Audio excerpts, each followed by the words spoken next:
Well, welcome back to another episode of the Agbo Unfiltered. We're really excited. It's been one hell of a week, the last couple of days, two amazing games over this last 7 days.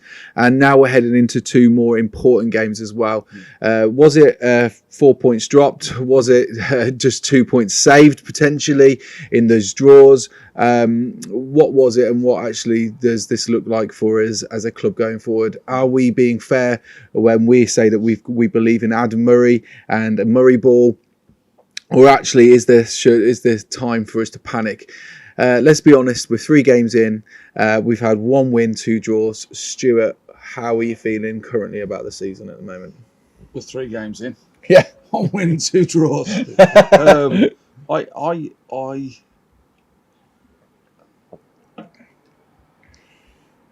We've been accused of being a bit Adam Murray. The Adam Murray fan club? The Adam Murray fan club. I'm definitely the president of that. I don't even care. No, but I understand why some people are saying, hold up a second, let's see first. And I get that. But I think even like last night versus Oxford City, we were terrible. The first half, we were even Adam Murray alluded to, we were boring. Sideways passing, some poor performances in that first half particularly. But you can see what he's trying to do and instill in the team. Yep. And they've just got to get better at doing it. And I think they will, and I believe they will. And when they do, we'll fly. Yeah, and I think that's it. There is sparks of hope there, and we're going to open some of this up in a moment. But Liam, what's your thoughts the last few days and looking ahead to the next couple of days? I can't particularly comment on Saturday because I listened to it on the radio, but I think last night by the end of the game, I was quite content with the draw, to be honest, because a large part of the game it looked like we'd get nothing. So yeah. I think to have the couch to come back in that game, whereas previously we might not have done. I think it did, and it really lifted the fan base when we scored last night. Yeah, it did. And there was real belief we'd score another one. Yeah, I think that's true. And let's not kid ourselves. I think we all sat there after that first half and thought, flipping heck, there's a lot of work to do here. This isn't what we were hoping for. Yeah. And honestly, I think we were all thinking, oh gosh, we're going to have egg on the face here because we have been so Murray ball, Camp Murray. But I am firmly still in that camp. And I think what we've alluded to with Phil, and I think there's been a lot of misconception that we are anti-Phil Brown. That's not necessarily true. I think we're just so hopeful about the future. And actually, I'm somebody who thinks, well, there's no point in dwelling in the past because what has gone has gone. You've got to move forward and you've got to accept that, you know, Phil's time came to an end and something new is on the dawn here. And actually, if we don't get behind Adam, we're going to find ourselves at loggerheads with him. But I think what we saw from Adam last night was a number of changes. Do you think that those changes made a big difference, Liam? Oh, absolutely. I liked how early on in the game we didn't wait till 80 minutes, 85 minutes. I think the first change might have been on 65 minutes. So I think he made changes at different times. It was quite clear he was watching the game. And I have to say those changes did make a difference. There's a lot more energy towards at the end of the game. And I think where we missed a lot of brute force up front, I thought when Morgan Smith came on, I think he did a very good job. Yeah, he made the difference, I think. And it wasn't necessarily just his attacking prowess, but it was his defending, actually, ironically, wasn't it? And how he ran back, how he was the first to balls and stuff like that. What do you think, Stuart, of those changes he made? I think the changes ultimately made a difference, didn't they? You could see that you could see the game. We got a bit more. So we were in the first half and the first part of the second half. We appeared lightweight. We appeared. I don't know. There were some players there who they just weren't hard enough into players. You know, the ball was going towards the goalie, and instead of challenging, they back off before that happens. And I think that it changed that the players. I was surprised he took David Davis off because I think ultimately, until that point, Davis was probably man of the match for us. I think he's been a revelation this season already. I think, you know.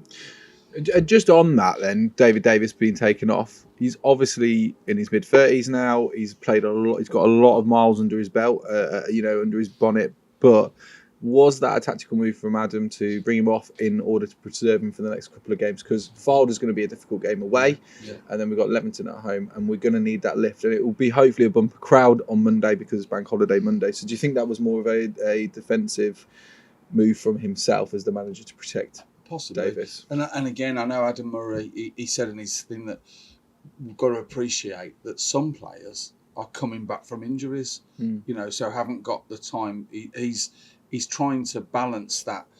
Don't throw everybody in, or just and then they get injured again, and I guess it could be the other way around. David Davis, he is.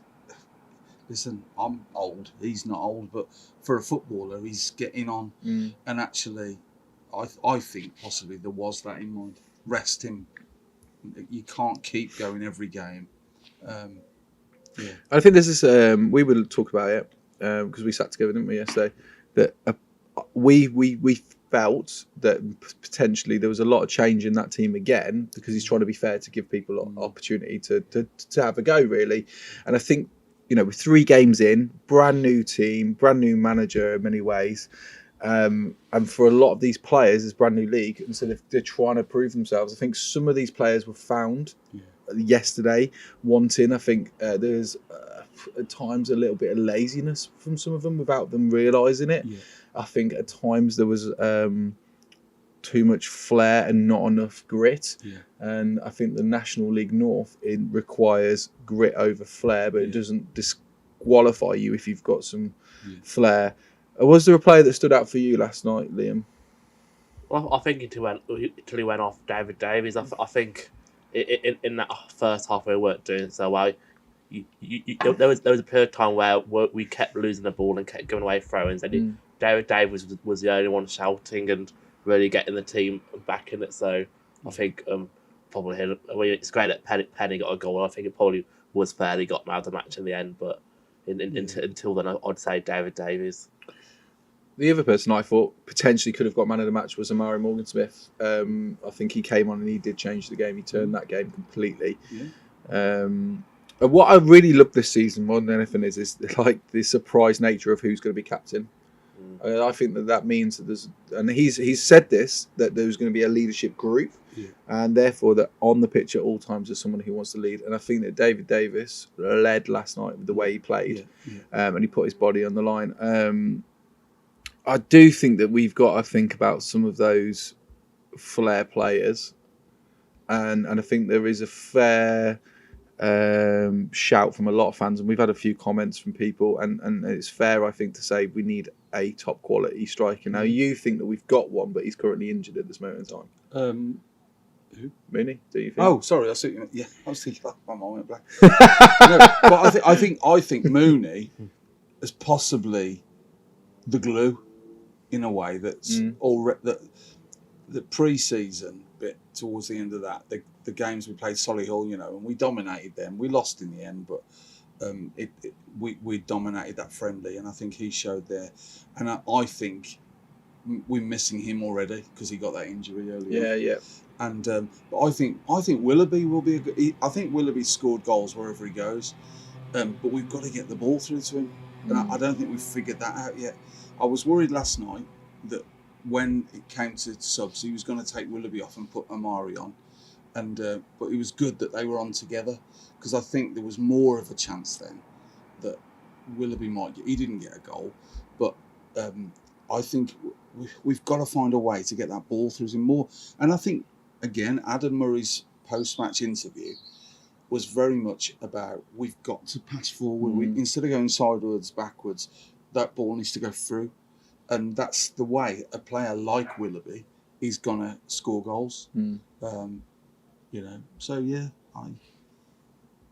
we've got to play the football that I think I can see the team is set up to play, and that Adam Murray wants them to play. They've now got to do it. Yeah. One of the best moments of last night, if you were there, would have been when Joe Fuchs got his semi retribution, didn't he, in that moment? The cheer for that was brilliant. And then he took out. God, I don't know any of their real players, but he took out another player later on. And so I just heard someone behind me shouting, "That should have been you! That should have been you!" in more like colourful language than that. Basically, it was quite fair play. Ref watch last night, Liam. Well, I think, my opinion, I think he might have been sponsored by the whistle manufacturer because all he did was blow that whistle all night. He didn't let the game play, and I think that hindered us a lot in the first half because every challenge, everything was being called for a free kick. And at certain points, you just got to let the game play. Well, you say that. I agree with that fully. The negative, the other negative. I think the biggest negative was the linesman again on the east stand side, the purple granite side. What was he doing? Because they were all offside for their goal. Yeah, would you not agree with that? That was all an offsider there. Yeah, I watched the highlights and Ian's offside. Yeah, there's totally. No, and it's so obvious, and everyone in the crowd's shouting, everyone's screaming it. Everybody on the pitch knew it as well, and so nobody's moving towards it. Dibble didn't even look bothered, and then when he scored, he was like, "Yeah." Everyone's like, "What are you doing? When are you going to he set off running after the play had gone?" Yeah. And I think he knew it. You could tell. He sort of went a bit still. And I think the ref looked across at him. And I think he missed it. He knew. He missed it. And there was another moment. There was a couple of moments with throw-ins as well. And we were right next to a couple of those, weren't we? Because almost virtually on the halfway line. And I think, I don't know who it was who kicked it out. They kicked it out. It was a kiddie player, kicked it out. It was I think it was towards the second half. Was it second half? Yeah, it must have been second half. Kicked it out.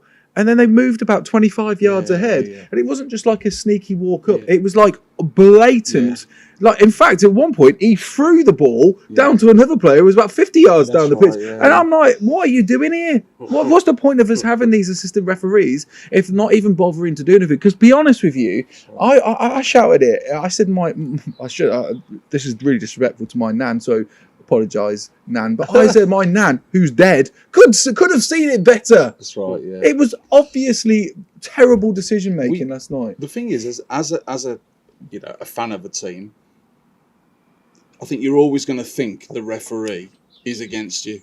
You're always going to think the linesman, but I also think you realise, like there was a couple of things last night. There was a lot of shirt pulling both sides, and I think we got some given against us. And you say, look. Yeah, I get it. Who's their captain? Because at one point the captain spoke to the referee and he gave him a yellow card. But correct me if I'm wrong, but the rule is the captain can speak to the referee, right? I can only assume he might have said something to the referee, but he didn't look too malicious, did it? No. He did look quite shocked. We just need some officiating that you come away from a game thinking that ref was good. Maybe Harry could do it. It's always the linesman on this side, though. It appears to me terrible on the east stand side that seems to have the issue. On the other side, the linesman generally seems to get it right. I don't know how that works, but last night that was a shocking miss. I think for their goal, terrible. You don't think it's because they feel the pressure because the away fans are in the east stand as well. Yeah, and they're more up this side, and they don't want to be. I think at the end of the game, if we'd have won that game, and I think we could have won it, the way it was going, we'd have robbed them. I think ultimately 1-1 is a fair result, if not better for us. Perhaps we didn't deserve it as much, but. It was disappointing because of the result of the weekend, right? And none of us went, but we did listen to it, and we went out for a curry on the Sunday night actually to go and sort of talk about it and debrief about it, didn't we? But I think none of us were enthralled with what we listened to, and when we've spoken to people who went, they kind of were like, it was actually a thoroughly disappointing affair, really, to be honest with you. And so, someone said to me, and this backs up some of what we said. The pitch 4G didn't help the game for us from our perspective, and I stand by that. And I think I don't think we play as well on 4G. We might have won games on 4G. I get that, but that won't have helped. But I think I think I'd be interested to know how many we did win on 4G last year, how many we actually drew, rather than what we lost, because 4G. it is different from grass, and yes, Phil may have taken them down to Droitwich, and we do know that happens, and we see that, and that's obviously where the girls play down in Droitwich as well. So there is that relationship there, and that won't stop with Adam either. And actually, he's a very mercurial individual, so he's very prepared, very thinks about his sort of stuff. But there is a difference, isn't there? Before, and you looking at Merthyr atop the list, like how's that? What's that about? Well, when we went to where did we go last year? Buxton, Russell. Well, Russell. I mean, we won that, I know, and they were bottom of the league. And if we only just won that. It was 1-0, wasn't it? I think. No, wasn't it 2-1 or something? I don't know what was it. 2-1. It was. Yeah, they got a sneaky goal, didn't they? Because we were like, yeah. But the Buxton game, I remember the problem was we were launching the ball up, it bounces and it goes up again. Whereas what I think Adam Murray's frustration on Saturday was we allowed that to happen. They sucked us in to a ball in the air game where actually he's trying to play ball on the ground, pass forward. And I think on the 4G, that's what you have to do. To be realistic, to be successful, you've got to keep that ball down and pass it around. And that again is what he's trying to achieve. And I want to see that. And I'm sure the fans would love that. If we're doing that game, ultimately, if we win, however you win, it's fantastic. But I'd love to see a team that passes, ball through, great goal. It's exciting, isn't it? You know? It is. And, we do have to be careful as fans that we're not like West Ham fans that go, I don't want Big Sam. Yeah. Don't want all that because he's stabilised the club, doing all that. Yeah. I want some flair. I want this, I want that. And then someone comes in and ruins your club. And, same with Bolton or whatever. We don't want that. We know. And so it's not a slight on Phil. Phil did a good job of what he did when he was here. But we are in the era of Adam. And I think that actually we've got to look forward and see what he's doing. And there are sparks of life there. Yes. Would you say, Liam, that you feel like the team isn't fully gelling at this moment in time? Well, I don't think we can expect it to be. It's basically a brand new game, a brand new team. So we're 3 games in. It always takes 10 games in a season to really assess what's going on. Yeah. I think it will come. He's clearly changed the team up a little bit at the moment. I think at some point it'd be nice to see a pretty standard starting 11. Yeah. So I'm sure he's thinking about that. Yeah. I think I possibly wouldn't have used a couple of players that were on last night, but yeah, going forward, it's not a massive concern of mine yet. I think most clubs will be in the same situation. Yeah. And we saw Mr. Bird's special long throw. Yeah. The non-league Delap throw. It is a longish throw, and it is long. If I could be disappointed in it, it's just that you get those throws with the long and they whip in. Yeah. And that's more of he can launch it, and it's a weapon in the armoury, definitely. Yeah. So that's a good thing. So it's good to see that a few times, and that will hopefully bear some fruit, won't it? It's I think again, like Liam said, I'd like to see a settled team. At some point, we've got to get a settled team because there's been a lot of changing, and I get he's trying to figure out what his best team is. We need a settled team. Well, you can see some of his thinking. He's clearly thinks highly of Alex Penny, which I rate that. I do feel like he got caught out a couple of times in the first half, and some of his decision making could have been better. Yeah. And I'm sure, knowing Alex, he'll be frustrated in himself. Yeah. Most players are their greatest critics. They don't need fans. They know fans will criticise them and do whatever, but he will criticise himself for that first half performance. And I know that they'll rewatch that tomorrow. Yes, they've had a day off today. They'll rewatch it tomorrow, and he'll be frustrated at some of that. But he got man of the match because I think he turned that around in the second half. He scored. He did, and I think he performed better again. And so he obviously sees something in Alex Penny. So he's playing a lot. Obi's playing regularly under him, and I think at times you can see what he sees in Obi, but there's other times where you think, oh man, have you switched off there? And it's classic for this league that happens. So I don't want to slag Obi off because I think again it's kind of like I think he's a good player. You made some, again he was up. He's tall. If the ball's in the air in front of him, he's getting that ball. Yeah. If it's up above him, sometimes he appears he struggles a bit. You know, he's turned and he's lost the player, but he'll get that. I'm sure. Again, I'm sure he'll pick it up. I'm convinced. And I think Joe Folks is another one that he really likes. I think he's. Well, he's nailed. He's nailed in, isn't he? I thought it was a surprise to see Seb Thompson start last night. Yeah, I was surprised, and I know Adam mentioned him in his after match talk thingy, and said, you know, he did well, and I think he did all right at times. He was perhaps better than I thought he was going to be.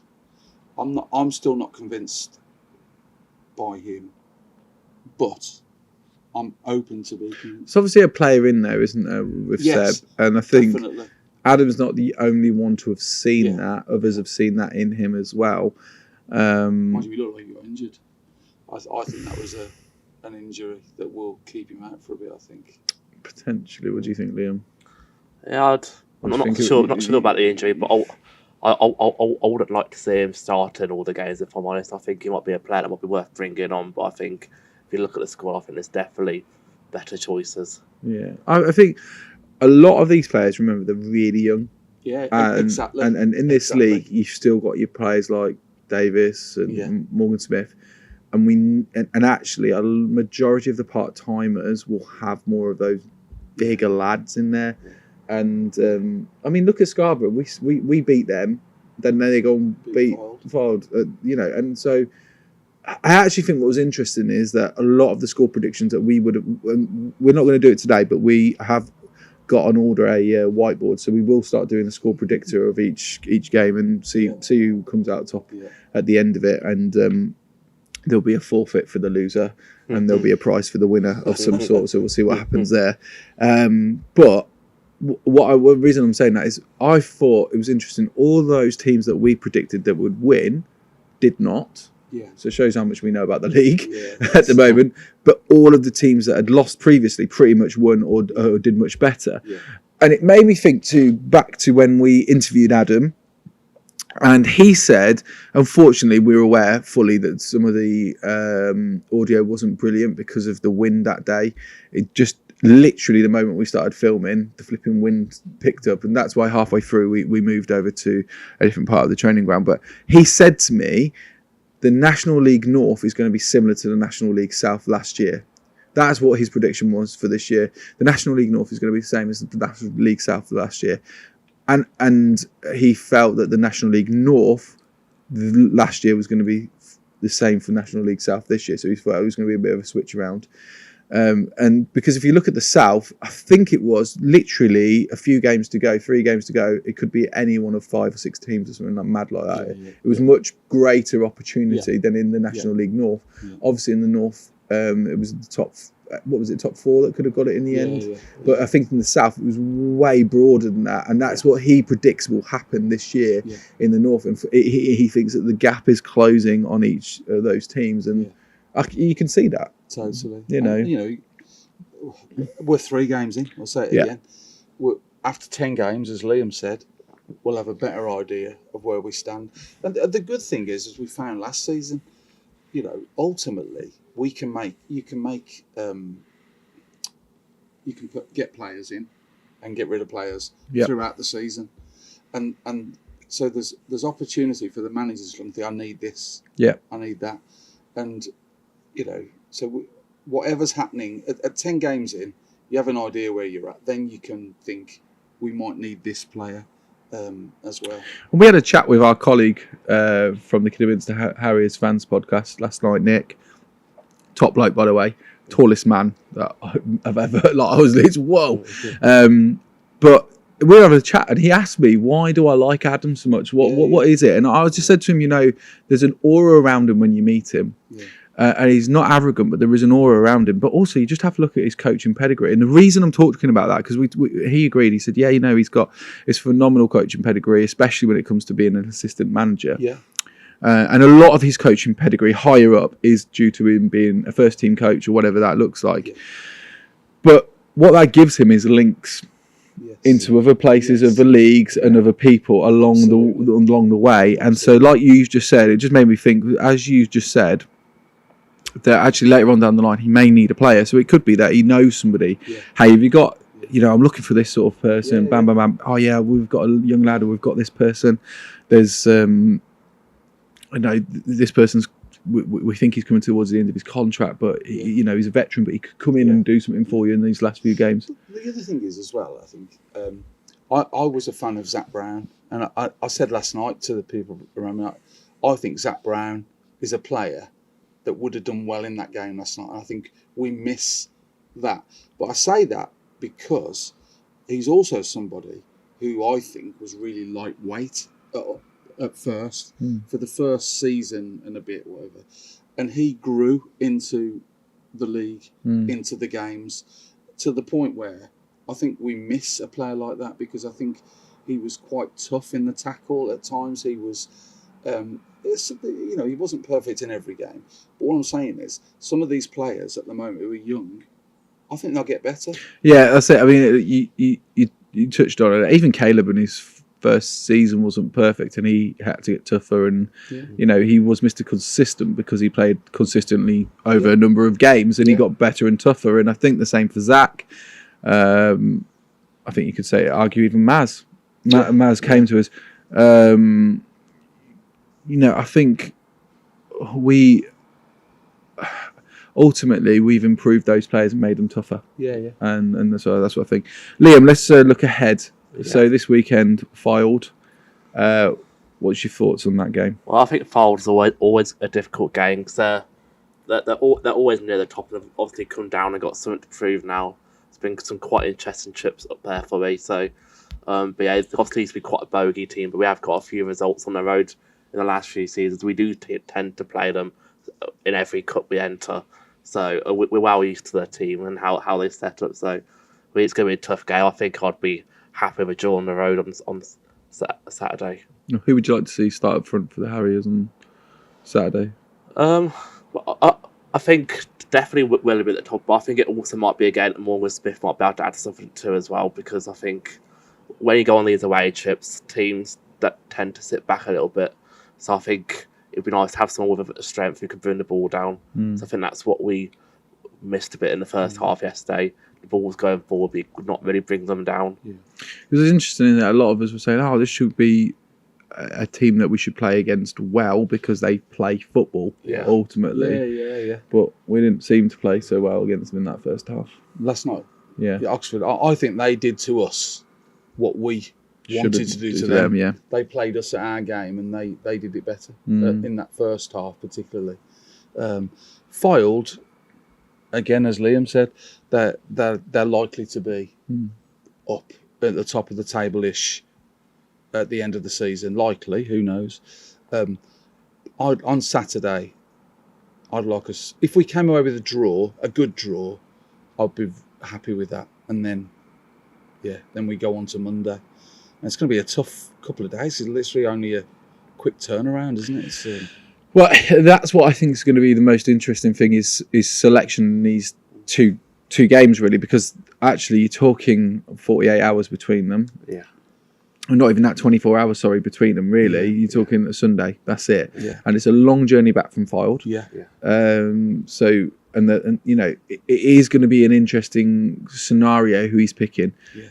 The other player we haven't really spoken of tonight, who scored on his debut, was Xander. Xander came on. I really like him. Yeah. I think he's a tidy little player, and we talked about strength. He's got the strength. Yeah. I think he's got strength in character as well, which is really important. So it'll be interesting if he starts, or if he comes off the bench on Saturday, and then if he starts against Leamington on Monday. Yeah. But I would suspect that's where you'll see. You may even, we've talked about that injury with Seb. So it'll be interesting to see how bad of an injury that is. Does he not go up to Fylde, but then maybe comes off the bench on Monday? If he's, because I watched him limp off. And then about 2 minutes later, I watched him walk. And I thought, okay, he didn't look too bad there. I think he got a tackle in. I think he was one of those block tackle things. Yeah. And I think, like you say, Adam thought he'd played well. He did all right. Yeah. So it'll be interesting because I think, what we just said, it's going to be a high impactful game. The key thing here is, and I think this is where we just really need to settle ourselves down a wee bit here. We've not lost. Yeah. And it feels like there's a bit of panic, like, oh, we've dropped these points, or we should have had 9 points by now, blah, blah, blah. Yeah, okay. Do you know what? Every season there's going to be a moment with people's peaks and lows. Absolutely. And I'd rather genuinely have our low moment. Now, if this is our low moment, it may not be. So I'm just going to say that. It may not be. But I'd rather be like that slow build and then suddenly bam at the end. Yes. Because I think, you know, as we're growing as a team, as we're getting to know things, as we're working things through, this is what we should expect. But we should also expect, and Adam said it, he said it a number of times, you know, he's here to win, but we shouldn't expect to win every single game because we know that we're not. Let's be realistic here. Yeah. But we haven't lost a game yet. We're 3 games in, haven't lost a game. And That's if we don't lose a game by Monday and we still come away with a point on Monday, which I hope is 3 points on Monday, but if we you know, we haven't lost a game. Yeah. Arsenal didn't lose a game in their invincible season. They didn't win every game, and people forget that. That's right. You see, a lot of them were draws. Yeah. The year that Liverpool won the title, you know, I think it was under Jurgen Klopp. People thought they were going to go the invincible season, basically, and they didn't. They tailed off towards the end. Yeah. And that's okay. That's what these things happen. But I'd rather build up. Yes, then because you know, as a Liverpool fan, I was disappointed towards the end. Yeah. I knew we'd won, but I was like, oh, why are we losing now? Yeah. Because we were, you know, at this moment in time, we've not lost. So I just want to put that out there. Let's be a bit more positive at times around the thing. Yeah. I want to say well done to the North Stand last night. Flipping so loud. Yeah. And the one thing on that, and I agree with you totally. That's the thing that so far, I think we've had good crowds. You know, we've not hit the 3,000. The problem comes: will people still come on Monday in numbers if Saturday doesn't go well? And we need to keep coming and supporting the team like that because that noise is important. Yeah, well, I mean, my wife was down down south, and she'd come home. She texted me at 9 o'clock last night, so we were still playing. She said, "Oh, I've just heard a big roar and a big cheer." And she said, I was a bit disappointed because it wasn't when the goal was in. So she was like, what was going on? I can't remember. It must have been when Joe smashed someone or something had happened, or something had happened going on. But that's the noise that you want to hear from your house. You know? Totally. Liam, what's your thoughts? Go looking ahead to Leamington. Well, I think I'd be looking for a win. I think we can play a game on Monday. I think if we stick to plan, I think ignoring the first half yesterday, I think if we played more at the second half all game, then I think we've got a very good chance. Yeah. I think it'd be worth mentioning as well. We've not mentioned it yet, but how good was the pitch last night? Oh my gosh. It looks like a carpet, doesn't it? It's thick as well, isn't it? It's thick, it's green, it's luscious. Yeah, kudos to the groundsman. Again, you've got to give respect where respect is due, and that is down to Paul Bigstaff and to his staff at the club for organising, and to, you know, we know that the Wolves are very much involved, but that is again a partnership that Paul has organised and picked up, and I think we should take our hats off. Yes, we need to be proud of what we've got. Yeah, absolutely, and yeah, I mean, with Cozy and with the stadium and the pitch, absolutely. Yeah, it's good stuff. There's a lot of hope around the club, right? And there's a lot to be hopeful for. And there's a lot to be hopeful for about this podcast as well. Just want to encourage you, if you're first-time listeners or watchers, then please like, subscribe, and share as well. We want this to go as wide and as far as possible. But we've got a couple of things that we want to just let you know coming up. So we'll have a couple of interviews coming up with some special guests, and they'll be not here in the garden, thankfully, but they'll be out and about on the road. We're also looking to do some stuff out and about on the road. So if you see us and you want to be involved, just let us know. We would love to have you involved. If you've got comments or you've got thoughts or things that you want us to talk about, then please put them into the comments right now. We are also going to always review the match and look forward to the matches, but if there's things that you want us to talk about, let us know. Like I said, one of the things we're going to do is start doing a score predictor, and there'll be some consequences along the route there as well, so we'll just have to deal with that. So far, right, so let me get this right, so far, tattoo if we get promoted, You're going in the sea. In Bridlington now. I was corrected. Or Bridlington or Filey or anywhere in the North Yorkshire coast. And we're going to start this predictor, and there will be consequences. Yeah, definitely. And, yeah. Oh dear.